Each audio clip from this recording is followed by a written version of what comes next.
Okay. Recording All right, in we're recording. progress. Please go ahead. All right.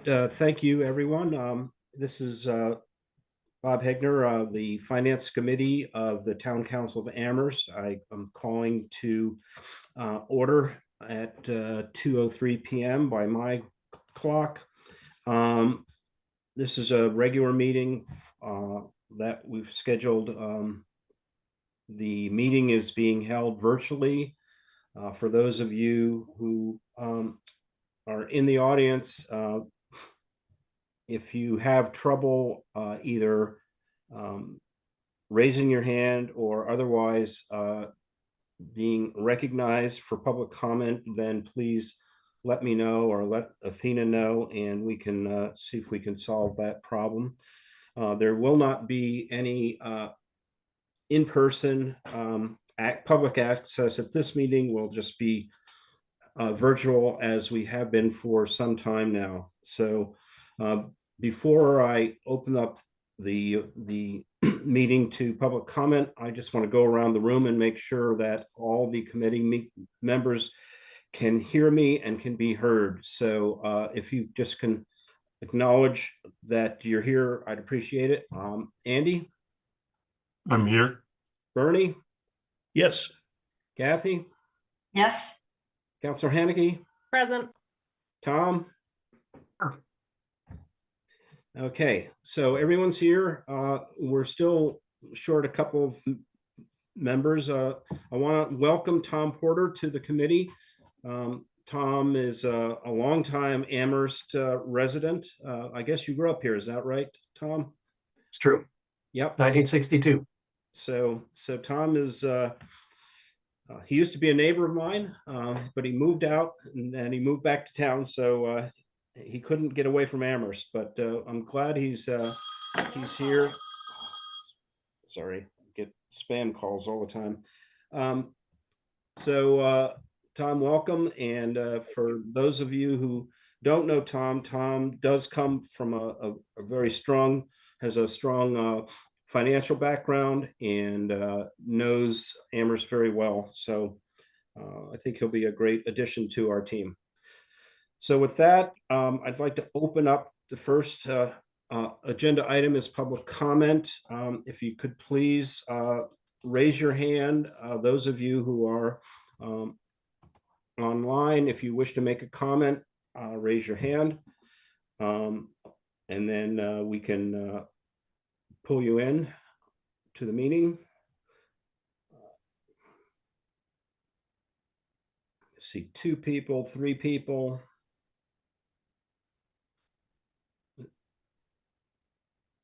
Does anyone else want to wish to make a public comment?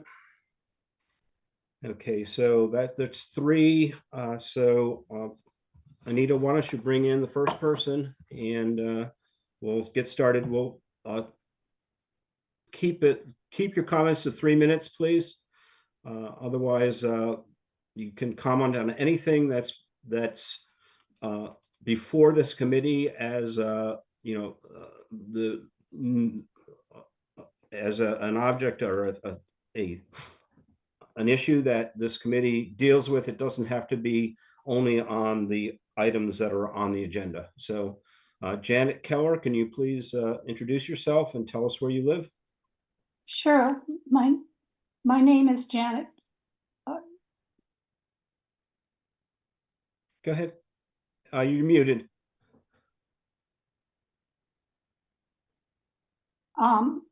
My name is Janet Keller. I live on Pulpit Hill Road in North Amherst.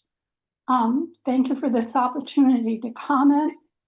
Please consider the long-term costs of expanding the Jones Library and compared with competing critical needs to repair and replace other town buildings, roads, and infrastructure.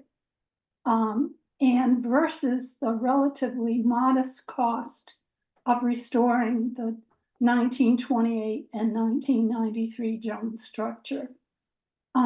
Also, the value to Amherst's economy of restoring and instead of expanding this iconic historic landmark. and replacing the failing HVAC system with a cost-effective renewable energy system. And finally, replacing slate shingles with slate shingles that have a 50 or 100-year life rather than asphalt shingles with a 15 to 30-year life. I thank you for considering these comments. Thank you.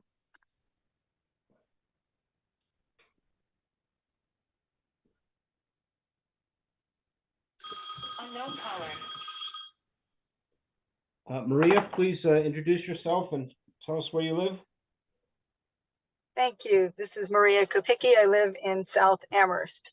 So I am eagerly awaiting your discussion on the financial situation with the proposed Jones demolition and expansion. The material that was in the packet was pretty skimpy.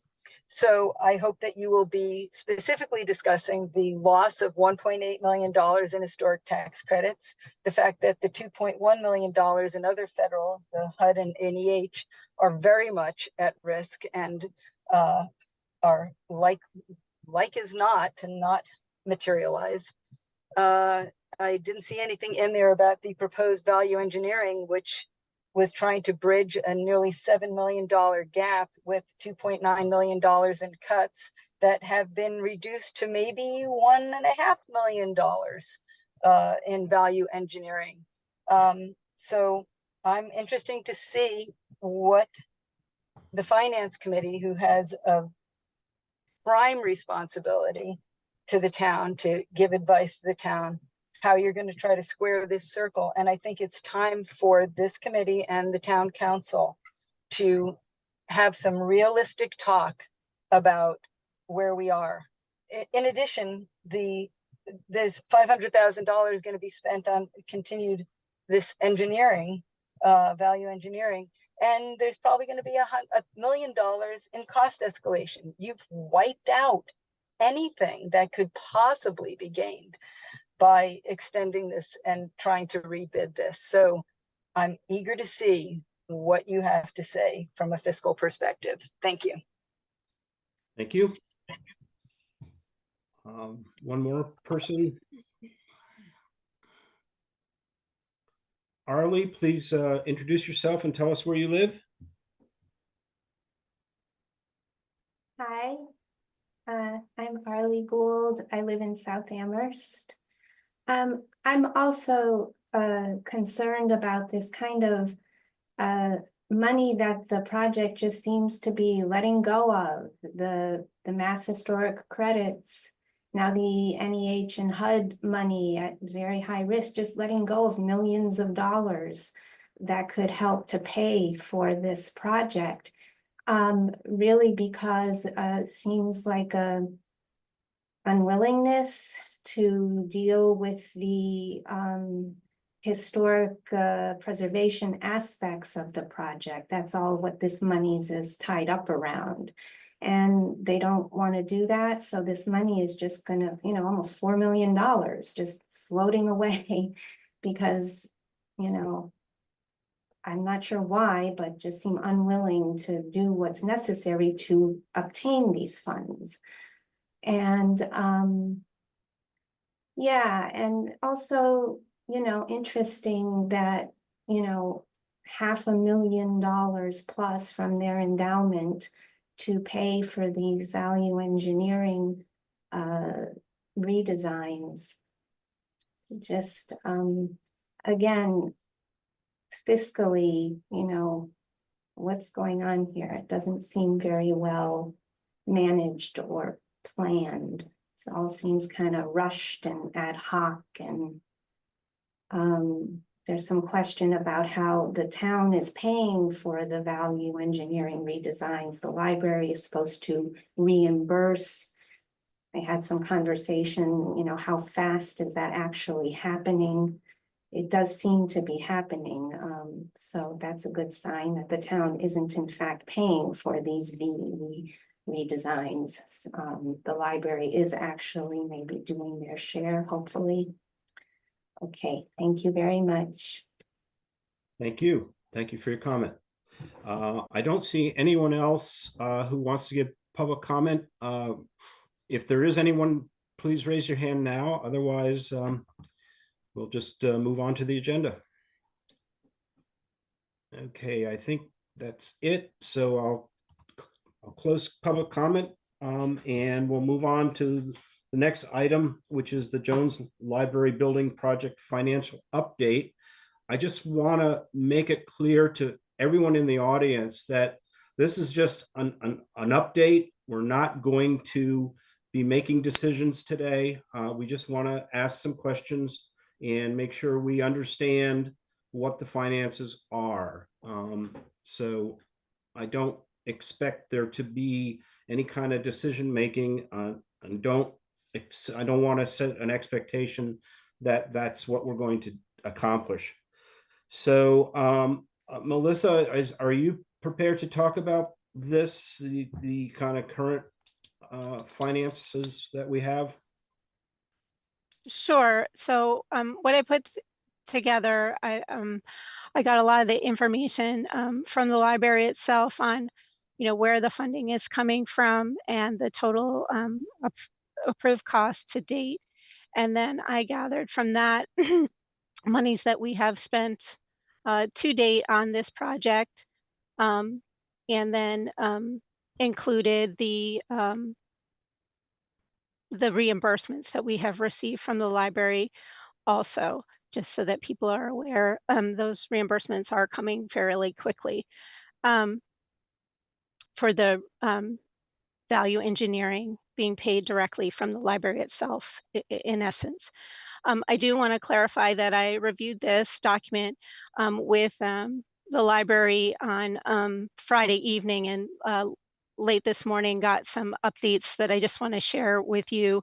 I apparently in the data in the chart itself is correct, but I had omitted somehow from the pie calculation the Mass Library Board of Commissioners accelerated increased payment of approximately $1.7, which changes only the percentages in the chart. And I can send that updated chart and pie graph to you guys. But essentially is 34% town share, 34% library commission, 2% CPA, and 30% trustee commitments, 15 of which still needs to be raised by the trustees. And they just wanted to clarify that their responsibility for that. And to go through it briefly, the town has committed, $15 million to this project. The CPA is committed $1 million. The Library Board of Commissioners, that amount is 15,500,000 more or less, leaving the balance of the commitment on the currently approved project amount of 46 million of 13.8 million to be raised by the library commissioners. And this is their funding grants that they've received to date and their community campaign amounts, totaling just over $7 million,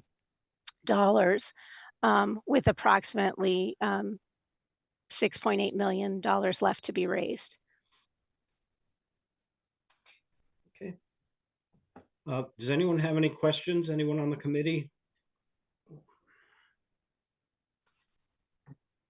I do want to talk about the additional federal and state grants that are on the it's not on, it's in, I guess this is the second page of your report. Mm-hmm. My understanding is that these grants have been, the library is basically in the process of redoing their paperwork to get these grants. They won't get them until we actually start construction. These are not grants that are proactively given, before the project begins. So we won't, we won't see that money until we actually start the project itself. Is that correct? Is that Right. your understanding? Those numbers were given to me from the library. I don't have any record of those commitments. That's just what they have on their funding sheet. And I was just re-reporting it. I don't have access to their campaign. They consider this part of their campaign. Yeah, it is part of their campaign, but it's what I'm in response to public comments. I just want to point out that we won't see that money until we actually start the construction. But my understanding is that these are not necessarily at risk just because we didn't get the historic tax credits. We can still get these sources of money. We can still get these grants. So it's just a matter of working through the process that we need to go through. Bernie, did you have a question? Bernie, you're on mute. Muted? Yeah. When you say we won't see the money, it's not that we won't know that we have the grants. They'll be awarded. Right. They're going to be negotiating these grants out over the course of the next month or so. So, I mean, we'll know if the money's there or not, and these shouldn't be considered at risk because they're not. They can still get them. And in fact, the Mass Library Board of the Historical Commission could even, or state historical could even change their minds if they choose. And that when we'll get into the politics behind it. And the comment I want to make about the historicity is this building was built by people who didn't operate under the same sets of constraints we do. And one wonders what it would look like if they tried to build it now. And we're sort of finding that out. So I understand that the building is old. The building is architecturally interesting. It has some value to people, but understand that it was built on a whim. So there was no zoning, there was no controls. So let's take some of the concerns about historicity with a grain of salt. And speaking as someone who's trained as a historian. Thanks. Kathy? Yeah, Melissa, I'm not sure you can answer this, but I'm going to ask it. The two federal grants, the NEH grant and the HUD grant, both require a Section 106 review, which deals with historic. And I believe from what actually we've read in the newspaper, but also we got a brief report, there's been a consultant added to the town or the trustees to help us with that process. So my question, that review could put those grants at risk. And one of the advisements on the federal side is make sure you go through that review before you sign a contract for the building, because before you kind of read it like before you go out to bid, because if there's something you could change, you might not put it at risk. So do you know whether the timing, whether the 106 review will be completely done before we go out to bid, or so it's a timing of that review so that we will know. And Bernie, I'm not dealing necessarily in love with this piece or that piece of the library, but it's a couple $1 million more that would be on the to be raised side.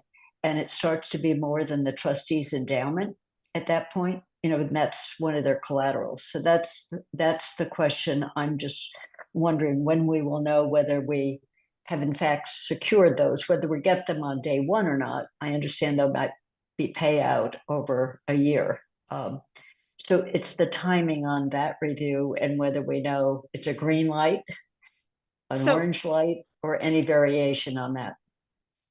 So Kathy, I don't I don't know. I've Yeah. heard the same things that you've heard, that there's this application that needs to this review that needs to be done, but I have not been involved in that process, nor do I know when we will know the answer on that.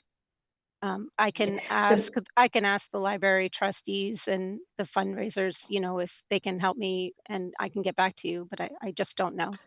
well, we have a council meeting next Monday night, so we could also say we'd like to at least know the timing of that, and make sure the town manager or someone there can speak to it, because I realize there's a team involved in all of this that's following it really closely. So my question is on timing and Okay, whether we will. Okay, I'll, thanks. I'll do my best to get an answer for you. Thank you.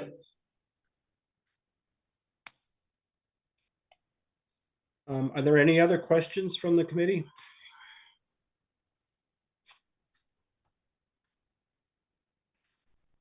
No, not here. Oh, Andy?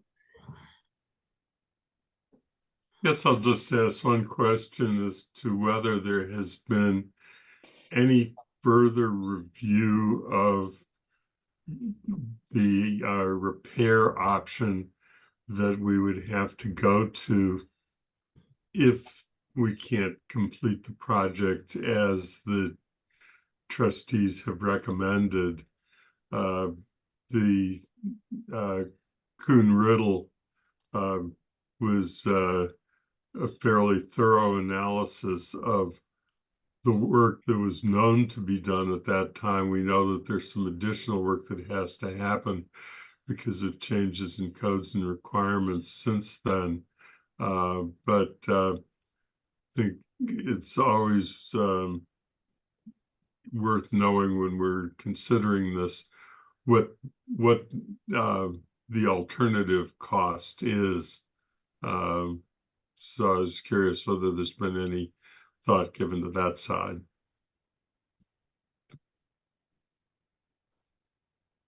Is that a question for me? If you know anything, yeah. I honestly, I don't know, because I think what they're going forward with is to move forward with if they can do a redesign before investing additional monies in, what costs would be to do repairs at this point. Because then, of course, Kuhn Riddle would have to, we'd have to pay that. My assumption is that we would have to pay them for that as well. So I think they're just doing one step at a time in hopes. But I honestly don't know, and I haven't gotten a report. I don't think that we've gotten a report back from Kuhn Riddle as to if a redesign can be done. But they were doing several. They did the last meeting that I attended for the library. They were, they'd gotten some feedback, and we're going to try and do some changes to the redesign.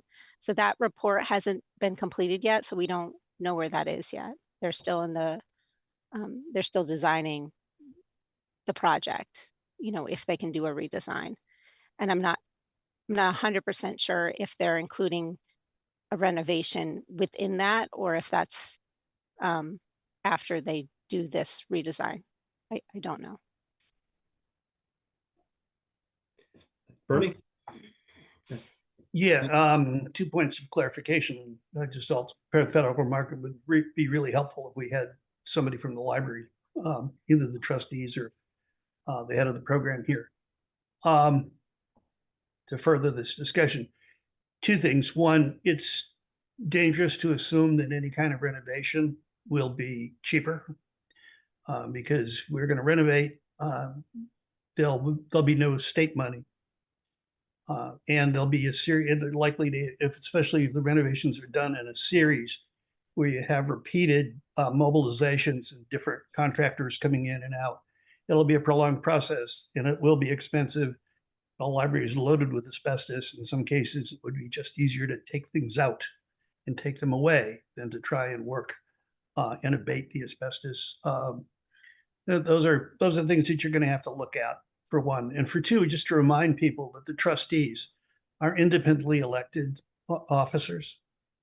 They have control over the library's endowment. And so how they choose to spend that endowment is a matter between them and their constituents. It's a problem when you have, elected bodies. They've been elected by the same people that have elected the council, elected the school committee. Thanks. Thanks. Any other questions or comments? Tom? Thank you, Bob, and thank you, Melissa. I'm new here, as you know, so I know this is an interim update. I'm just curious at how often you hear from the library and what would be the next milestone for an update. Well, I just, while we were in this meeting, got a meeting scheduled for September 17th. So that would be my next time that I would know anything more from the library. Thank you. Any other questions or comments on this? I recognize that we don't have anyone from the library present. I was expecting there to be someone here, so that's too bad. It's hard to ask Melissa all these questions because I'm sure she's drinking from a fire hose as we speak. So, and this is a very, very controversial project. So it's unfortunate that we can't really look at a lot of this information in detail. But as Bernie pointed out, this is the library trustees are an elected body, and they do have the responsibility here to oversee the library. And so there's the town council has the appropriation authority, but we don't really have the authority to go in and micromanage a project like this. So just bear that in mind, everyone. Any other comments before I wrap up this? Bob, I just want to follow up on what you said. The council does need to be financially accountable to the taxpayers. So one of my questions is, if it doesn't appear that during the life of this project, if we can stay within the 46 million, that's the first big question, and we won't know that till the bids come in. But if the 46 million has a bigger fundraising gap because the funds haven't come in, the town is the one who's going to be at risk. So even though, yes, Bernie, we're all elected, at the point the level is beyond what the library can cough up. No, but none of them can put their mortgages on their home. I mean, we will be paying that. So these questions are mainly just trying to get a status point. Where we knew it was 7 million when we looked at it at the end of last year, and there was still the hope for historic tax credits that would close that 7 by 2, but those are gone. So the question about these other 2 federal grants is a real one. So any information we can get out of the trustees, both on where their fundraising is going, but also how we're going to fare in this kind of, when you read the federal regs on section 106, they go on for pages on what's going to be looked at, who's going to look at it, and who's responsible. So just some sense on the timing on that, I think, would be really helpful, because we voted the 46 million. And so we need to know how much we're going to be on the hook for. And I think so I can't speak for the trustees. I can only speak for certain conversations I've had. And I think people on the library trustees, I think, are fully aware that there's a limit. Both to what they can spend, what the town's willing to spend. That line has been drawn. The town's made its commitments, financial commitments. They understand what the limits are. And I think they would admit, if the prices are out of control, the project is moot. And we just need to let this roll forward. I've never seen a brief federal regulation, including the regulation that talks about paperwork reduction. So that's why you hire consultants to deal with that. I managed to avoid much of that in my career, thankfully.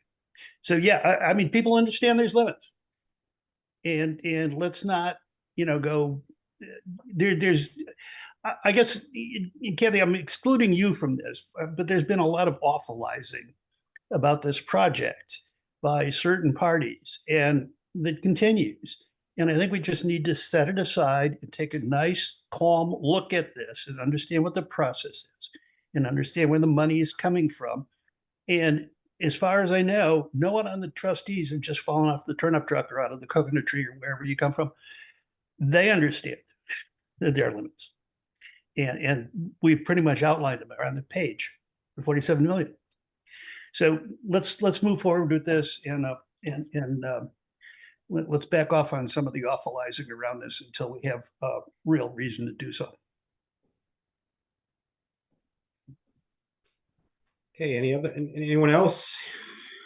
Okay, thanks. I'm gonna move on to the next item on our agenda, which is an Ray, appreciate you being here. And this is just again an update, a financial update on the Cherry Hill Golf Course, just to kind of, how are we doing? Do we make money? Do we lose money on the golf course? And how much do we make or how much do we lose? I don't know if Ray, if you want to brief us.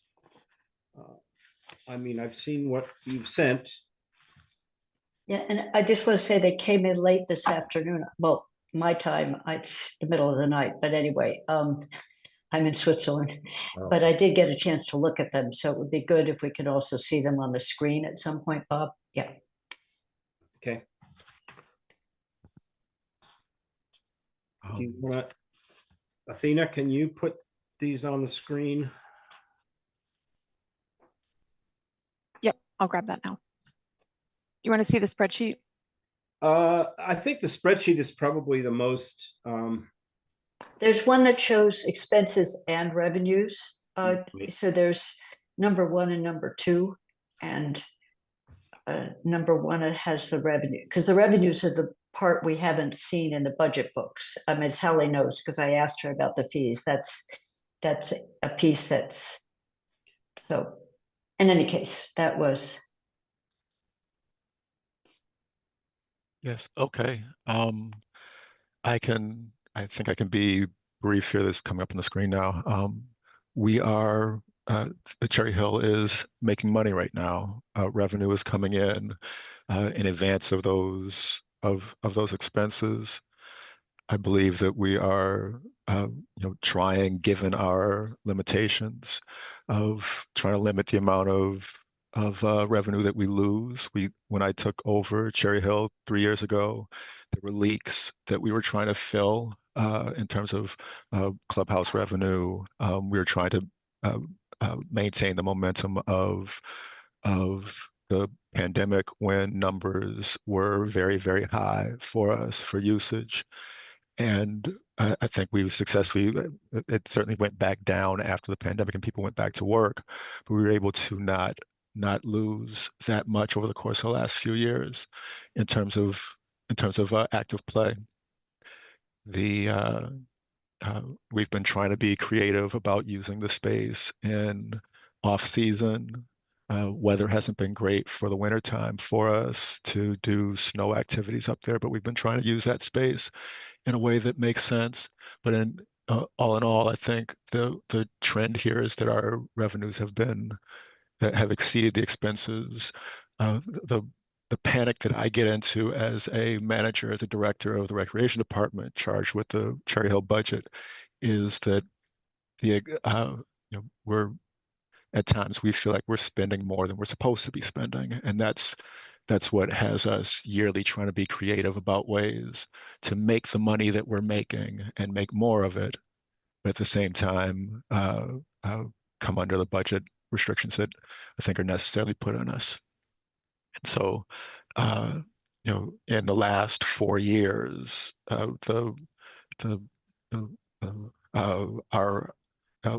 we have now consistently been making more money than we've been spending, which is our ultimate goal.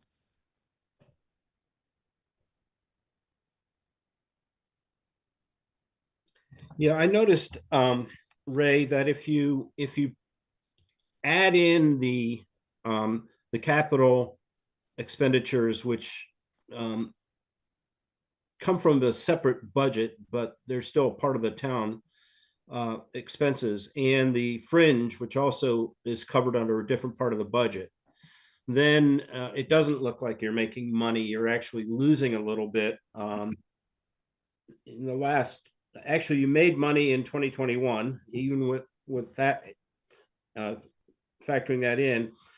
In 2022, you lost about 17,000. In 2023, about 58,000. In 2024, about 37,000. I mean, it's not paper losses in the sense that it's just kind of looking at total cost, if you will. I think it's you've managed the budget very well. This is a part of the budget that you don't see, so to speak. It's hard to manage with that in mind, and other departments don't manage that way.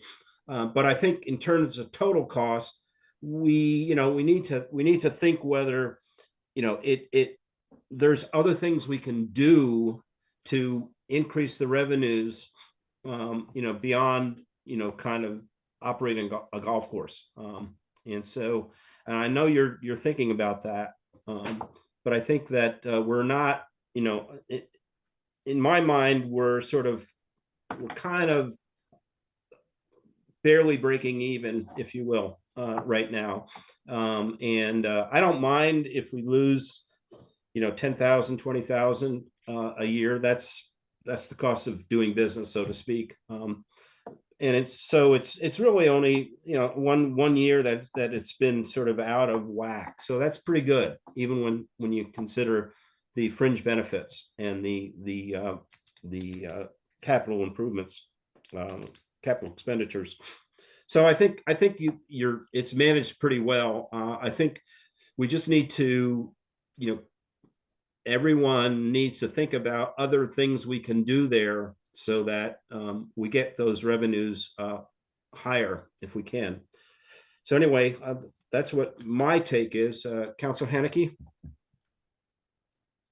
I had a similar take to Bob when I did the capital and estimated fringe on top, what looked like, a break even or an enterprise that might be able to subsidize other recreation departments suddenly becomes one that is not. And I will say, before 2020, those numbers were a lot worse with capital and all of that. And so I am happy to see and that since COVID and that big rise in 2021, that you've been able to sort of keep those numbers, those revenues as high, that bump we saw has sort of become a multi-year bump, hopefully more permanent. But that the question it leads me to is one that is not something that people like to ask, which is, should we as a municipality be running a golf course? And so I'd like to hear your take on a recreation department, a municipality. What types of recreational facilities should a municipality bring in or do under its purview versus allow the private market to do?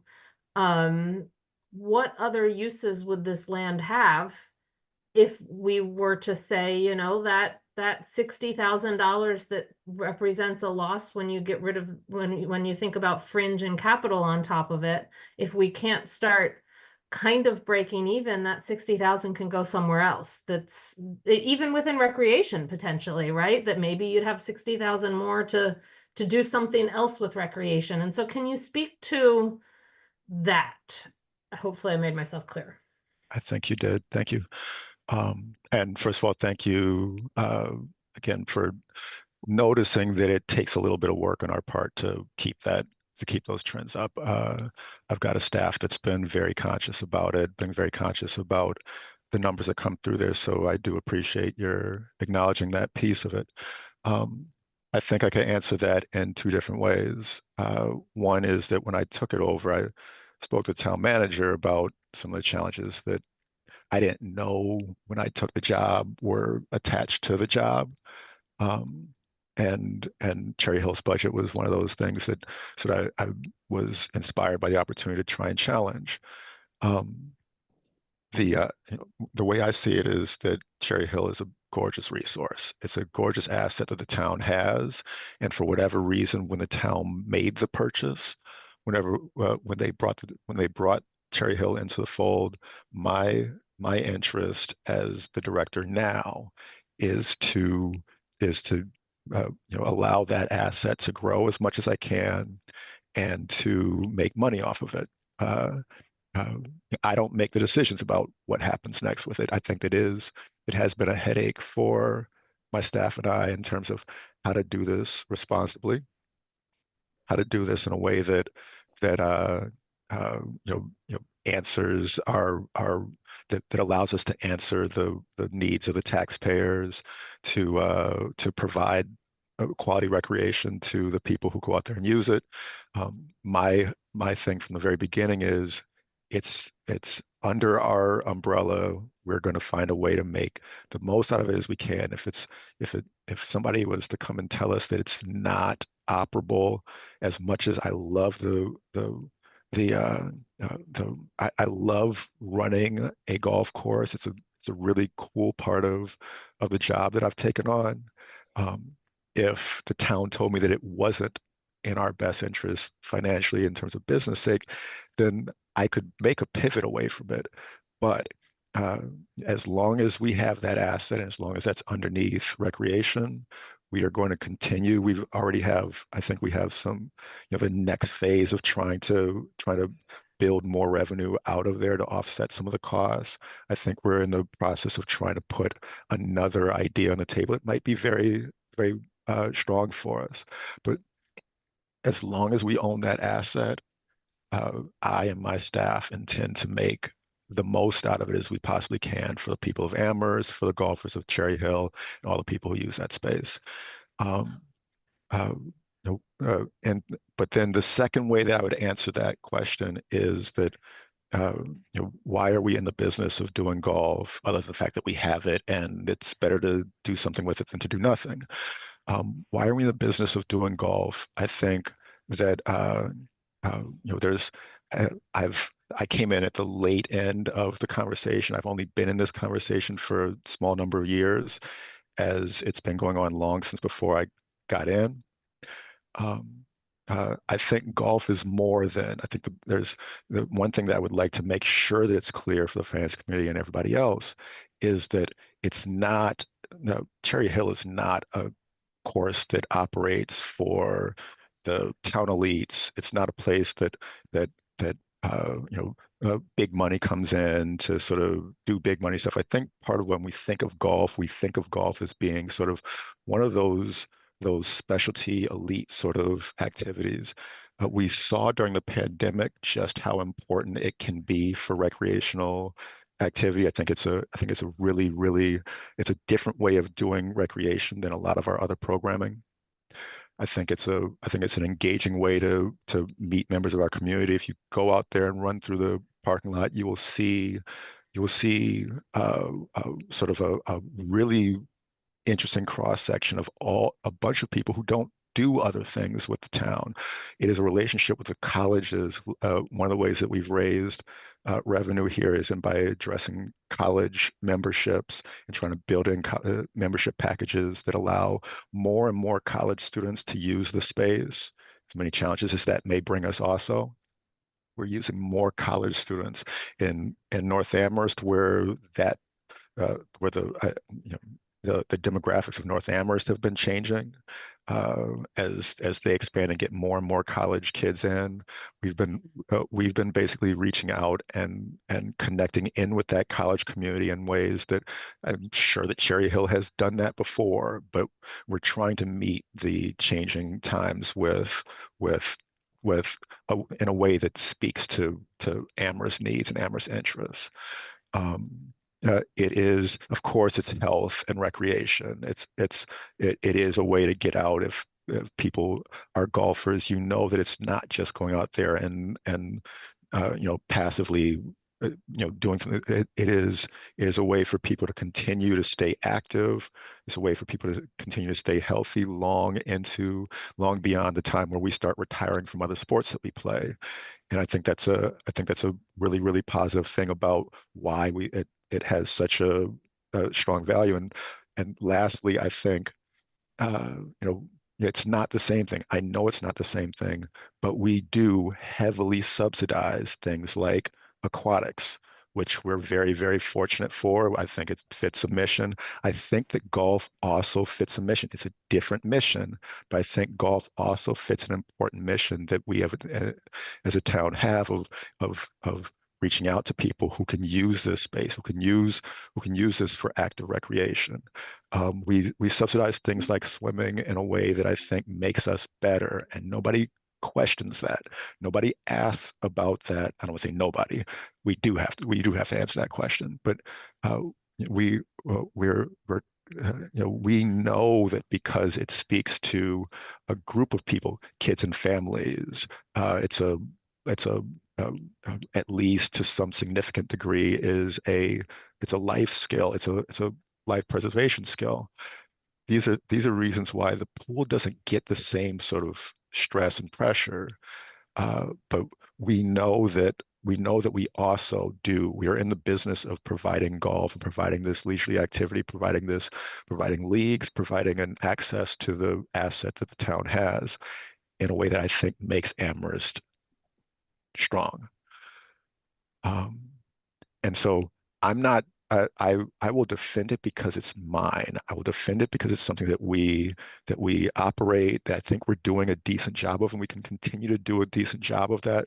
I know that it's a stressor for me at the end of the fiscal year every year because of where we should be and where we're going. It's a stressor for me because we've reduced staff as a part of we've made cuts there to try and protect our revenue. We've made cuts there, which put a lot of strain on the people who work there, on the groundskeeper, on our ground staff, and on our clubhouse staff. We're putting more and more strain on the people who operate and have to live in that world. Uh, and so as much stress as it gives us, we think that we're bringing in money, we're doing the best of our service that we possibly can. And so uh, I defend it because it's ours, but I also defend it because I think it fits a mission that we can all get behind. How did I do? Kathy? I just want to speak to that, Ray, because I agree. And Mandy, if one thing you should realize is CPA money helped buy this, so it's going to be. It's not like there's an alternative use like a big apartment building. The other thing about the land is it's really wet, and at certain times of the year, whether you're walking it or golfing it, you want to wear your high boots because you sink into it. But it is used by people who walk.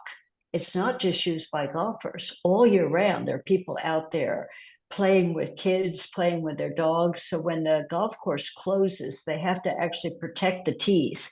Okay, you can talk to this because the greens, they have to, because it's getting so much foot traffic. And when we're lucky enough to have snow, it's amazing amount of cross-country skiers and sledders who go out there. So this we don't have anything quite like it. And I can imagine if we didn't have golf, we would have this really tall grass and we'd have puddles of water everywhere. So it is a big resource. So I was one of the ones who asked for this review because when I was looking at the end of the year quarterly reports, we're making money until we add back capital and fringes. And the other thing people should know about capital is because other golf courses are going under, Ray's been able to find used equipment. So we're getting things really cheaply, like greens mowers, and so the staff who are doing a terrific job. So I just want to speak to it as a a resource that I've watched the apartment buildings up in the north side of town advertise the fact that they've got Mill River and a golf course as a why you should want to live up here, with families with kids, and little kids are out there. So it's a resource. So I didn't see the numbers, Bob, you just cited on capital and fringes, because there's not a lot of full-time staff. So I know it's not in the regular revenue and expenses, but I wasn't sure quite where that calculation that turned, 30,000 plus or 60,000 plus into a negative. But we're right on the fringe of being near to break even if you don't do capital expenses at all. If you just do the maintenance costs. Yeah. So that's all I want to say. I think it's a pretty amazing resource that the management of it, the expense line, has not just stayed down, but it's lower than it used to be. There's a real bit of management of our expense, because there's volunteers who come out. There's a huge number of people who come out on cleanup day to clean up twigs and leaves. So it is a valued resource. Yeah, so Athena sent around a second spreadsheet that had the fringe numbers in it. Maybe you just Oh, okay. I didn't see that one. Yeah. Okay. You should have it. Okay. Andy? Yeah, I guess a couple things. One is the question of capital is a hard one for any budget, and this one is the one we're speaking about, because it's not something that happens that you make all of the purchases on an annual basis. You're talking about equipment where you might buy one piece of equipment that is a number of years, so that it's not an even number that works across all budget years because of that fact. I think that the second thing that I just want to note, Kathy, you had mentioned it was required with CPA money. I don't think that's correct, because I don't think we had CPA money back at the time it was required. But Dave may get to this question or be able to answer it. My recollection, because I was a member of town meeting still when we made that acquisition, was that there was a grant that was a state grant that had to do with buying for recreational purposes, and that there is a restriction on the use of the land, that it has to be used for recreational purposes, which and I assume that that's an obligation that continues with the land. That opens up another question that I had, is whether there are other recreational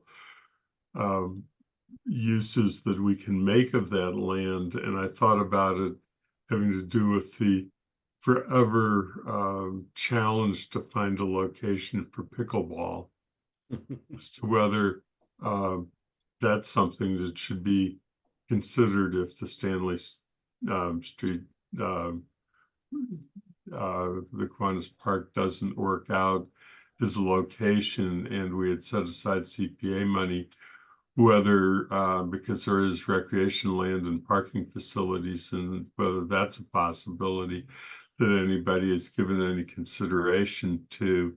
And the last thing that I'll just, since I'm covering tons of topics, I did seem that the projected 25 budget looked a little worse than prior years as far as the balance between revenue and expenses. And whether that is anything that we can make any state as a concern at this point, because obviously it's a year in progress, and so it's based on projections, not reality.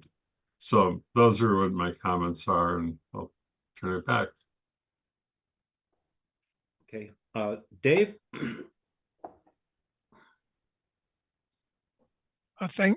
Can everybody hear me? Yeah. Thank you, Bob.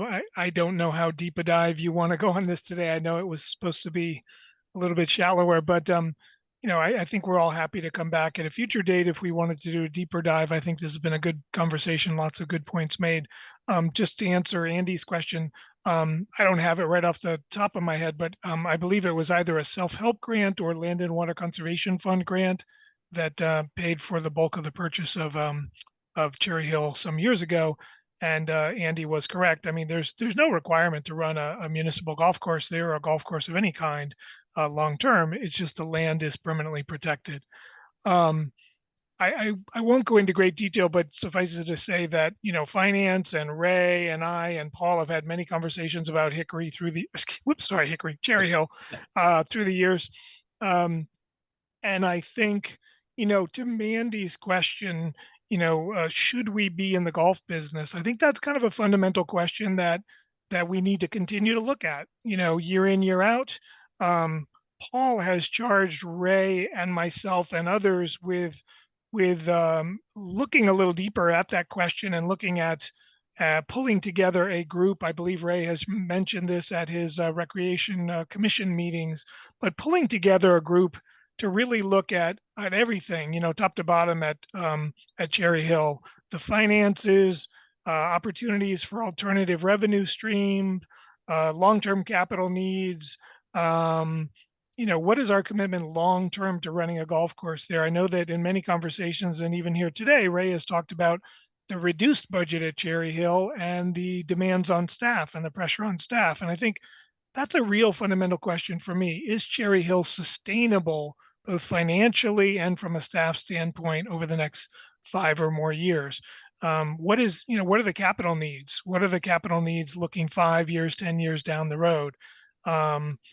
Could the same kind of service be offered by the private sector at Cherry Hill and still have recreational golf offered as an opportunity for North Amherst with all the other amenities, i.e. hiking, walking, bird watching, running, and Winterfest and things like that. So I think Ray and I have to kind of double down our efforts to pull this working group together with Paul and really look at, what does the next 5 to 10 years look like at Cherry Hill? So, I'm committed to doing that with Ray, and I think it'll be very instructive to kind of get a full picture and come out with some sort of report at the end of that with a recommendation through the town manager, say to the council or as part of, a future budget year.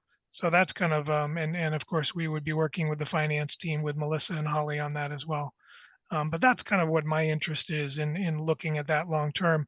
My worry is that what happens when staff turns over, what happens when we get retirements, what happens, can we hire people and expect the same kind of commitment that we have there now with a very small staff? So sustainability of that operation is kind of fundamental to me or for me. So that's what I'll be looking at. Thanks. Thank you. Bernie? Yeah, I'm fond of quoting Mark Twain when it comes to golf, and he said it was a good walk spoiled. Right. And I know that we have the ghost of Larry Kelly, who still haunts Cherry Hill, and it needs to be exercised. And Ray, I want to congratulate you for all the efforts you've been making. I mean, golf is a tough business to be in. And David, I think your question about could a private sector offer a golf program, I think Hickory Ridge answers that. We own it. It's tough, and I really want to commend Ray. We want to commend you and Dave Zomek as well for the kind of attitudes this is displayed here, because providing a valuable service to the town, making it available to all comers who live in the town, makes the town more attractive, it makes the town more valuable, and it builds a commitment to the community. So all power to you in making Cherry Hill work. If it doesn't work, I trust that you and your team will come up with some pretty good alternatives that continue to meet the needs of those of us who live in town. So thank you. Thanks. Melissa? I just wanted to say, in terms of the budgeted revenue, I know that my history in the past, and I hope Holly can confirm this on me, is that we tend to be fairly conservative on revenue budgets, especially in departments. It's like a golf course where a lot of the revenue is seasonal dependent, like what's the weather like this golf season? And so we always make a low estimate. And, we always hope, and I'm sure Ray is working very hard diligently to surpass that number, but we always try to make a conservative estimate just to be safe as to what we really think we can get in the worst weather conditions in a golf course because golf course is so weather dependent. Thank you. Holly? Well, that was exactly part of what I was going to say. It is exactly that. We have not raised our revenue estimates very much simply because it is very, very, very dependent upon the weather. And weather in New England, as everybody knows, is certainly changing, and we don't know if it's going to continue or if we're going to have, major floods again and folks will not be able to golf. And a couple other things I just wanted to sort of clarify. Some sort of questions were asked about the fringe benefits and the capital. And so with the fringe, again, we don't necessarily allocate out folks fringe benefits to their departments. So I used basically just a 10-year average of what the towns, per every dollar of salary, it's X percent of fringes. Most of the folks there are part-timers, so those fringe benefits could be slightly lower than what that estimate is. But again, the vast majority of fringe benefits is based on folks' health insurance choices. And, one more person adding a family health plan, health insurance to, to our expenses could change drastically. And with the capital items, Andy was exactly right. Some of those capital items, especially in the earlier years where you see smaller amounts, there was a point in time where we were actually leasing to own some of that equipment. So equipment would be broken out over a 3-year period. Say instead of going out and spending $30,000 for a mower one year, we would spend $10,000 in one year, $10,000 in the next year, and $10,000 in the following year to try to level some of those out. Back in the probably about 10 years ago, we utilized more lease payments because it was easier and cheaper for us. So that is exactly why some of that capital is broken out the way it is, with some smaller figures in some years. It may have been one piece of equipment that we financed over a 3-year period. So just wanted to clarify those couple of things. Yeah, and Holly, I certainly understand that normally fringe is not attached to each department budget. I understand that, and I was just trying to. It's just very helpful to see it, to get a sense of what the total cost is. But I understand that. And Ray, you mentioned something that really struck a chord with me, and that is the demographics of the people that are golfing at Cherry Hill. I think if we could get some more information on that, I know you don't have it offhand, but it may only be anecdotal. I don't know, but if we're really serving a broad demographic range within the community, I think that's something that's important to know. I think if Dave, if you look deeper dive into the golf course, if you could try to gather some of that information, I think that would be very helpful for people to know that if we're not just serving one narrow slice of the community, we're serving a broader spectrum of people. Any other comments or questions? No, actually, this has been very helpful. Thank you, Ray and David and Melissa and Holly, for your comments. Thank you. That's all that we have for our agenda. There was one item I wanted to bring up, and that is I will not be able to attend our next meeting, which is scheduled for the 17th. I'm coming back from vacation on that day, and I might be in town at 2 o'clock, but probably not. My flight gets in around noontime. So it's unlikely I'll be there. So one question is, can we move it to the following week? Would that work for everybody on the committee? And you can shoot me an email if you feel it's not feasible. Otherwise, we'll just postpone it a week. I don't really have any agenda items for that week anyway, so maybe we can just cancel it if there's nothing that's been referred to the committee. I mean, I know there's some things we could do some more work on, particularly the reparations. I know, Kathy, you've been working on that a little bit. I've been playing with spreadsheets with that too, but it's kind of premature to work more on that unless we just want to do it, to sort of get a sense of what our options are, or what options would look like.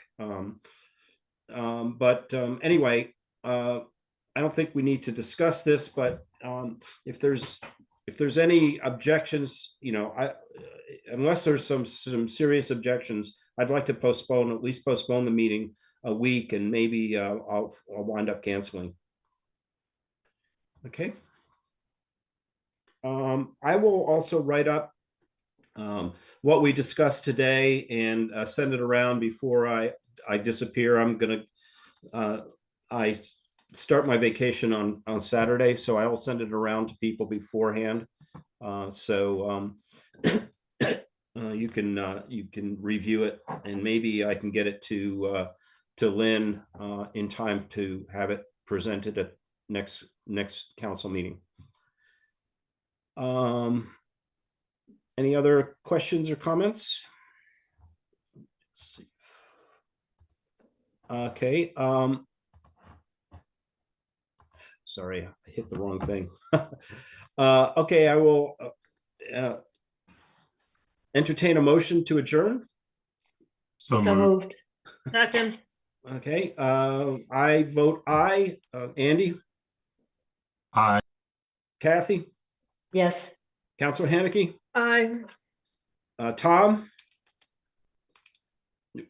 What we normally do is we ask the non-voting members if they support or they fail to support. All right, that was my worry. I'm indicating support without voting. Bernie? I wholeheartedly agree. All right, everyone. Thanks a lot, and thanks. It was a very helpful meeting. Bye-bye. Thank you.